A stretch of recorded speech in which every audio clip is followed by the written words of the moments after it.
Hey everyone, welcome back. In the previous episode, we built the prototype for our stealth game. We added the player movement, enemy AI, enemy patrol, and player detection.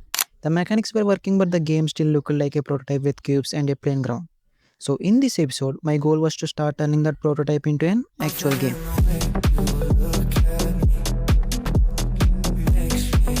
The first thing I decided to change was the camera. In the beginning, I planned to make this as a first-person stealth game, but after testing the prototype for some time, I felt that a third-person camera would fit the game much better. It gives the player a better view of surroundings, and we can also see the character and animations while playing. So I changed the game from first person to third person, and honestly, I think this was the right decision. After changing the camera, I need a proper place for the game instead of the simple prototype scene. I switched to the Unity asset store and found an environment that matched the style I wanted. I imported it into the project and started setting up everything. The environment already made the game feel completely different.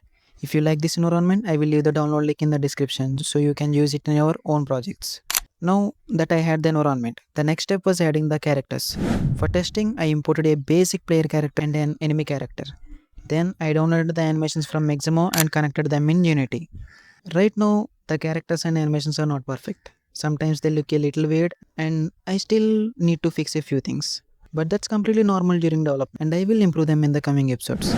Once the characters were ready, I started working on the key system. This time, instead of using spears, I added actual key models to the game. They already makes the gameplay look much better. If you would like to use the same key models, I will leave the download link in the description as well. While building the key system, I learned something new called Scriptable Objects. At first, I was a little confused because this was my first time using them in real project. After watching a few tutorials testing different methods and making a few mistakes, I finally understand how they work. Instead of storing all the key information directly inside my scripts, I created scriptable objects to store the key data. I also separated them into door keys and treasure keys. This made the project much cleaner and much easier to manage, especially if I decide to add more keys later. After finishing the key system, I added the treasure chest. The treasure chest stays locked at the beginning of the game. The player first needs to collect all the required keys. Once all the keys are collected, the player can interact with the treasure chest. It opens and the mission is completed. This was one of the main ideas I talked about in the episode 1. So it felt really satisfying to finally see it working inside the game. After that, I added one more feature. Now whenever the player defeats an enemy, the enemy plays a death animation before disappearing. It is a small detail, but it makes the game feel much better compared to the prototype. One thing I am really enjoying about this series is that I am learning something new in every episode. Sometimes things work on the first try, sometimes they don't. And sometimes I spend more time fixing my own mistakes than adding new features. But I guess that is just a part of game development. At this point, the game has changed a lot compared to the previous episode. We now have a proper environment, a third-person player, enemy characters with animations, a working key system using scriptable objects, a treasure chest that unlocks after collecting all the keys, and enemy death animations.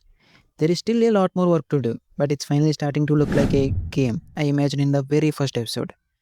In the next episode, I will focus on finishing the remaining gameplay features, polishing the game, fixing the character animations, improving the overall experience, and getting everything ready before the final trailer.